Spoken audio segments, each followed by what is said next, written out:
মার কবরের পাশে গেলে কি হবে, বাবার কবরের পাশে গেলে কি হবে।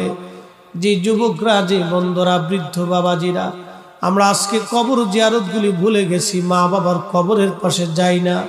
আপনি জানেন বাবা মার কবরের পাশে গেলে কি হয়? যখন আপনি যা থেকে সালাম দিবেন, তখন বাবা কবর থেকে সালামের জবাব দিয়ে বলে, দেখছো আমার খুকা বুড়া হয়ে গেছে, কিন্তু আমি বাবার কবরের পাশে দাঁড়ায় গেছে।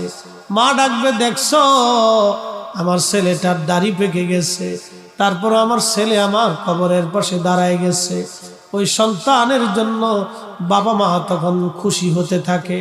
যখন সন্তান কবরের পাশে দাঁড়ায় কিছু জিয়ারত করে, বাবা মার জন্য দোয়া করে, তখন কবর থেকে বাবা মাও দোয়া করতে থাকে। একবার জোরে বলা যাবে কি সুবহানাল্লাহ। ওই কবর থেকে তারা চিনে, তারা দেখে। আপনি দেখেন না, আপনি চিনেন না, সেটা আপনার দোষ। ওই কবর থেকে তারা চিনে। আপনি যে কবরের পাশে যে দাঁড়িয়েছেন, সালাম দিছেন, ওই কবরওয়ালা আপনি চিনে, আপনাকে দেখে, আপনি দেখেন না।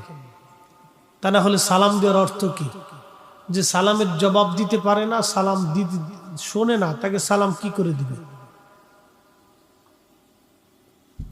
প্রত্যেক কবরওয়ালারা আপনাকে দেখে, কিন্তু আপনি দেখেন না।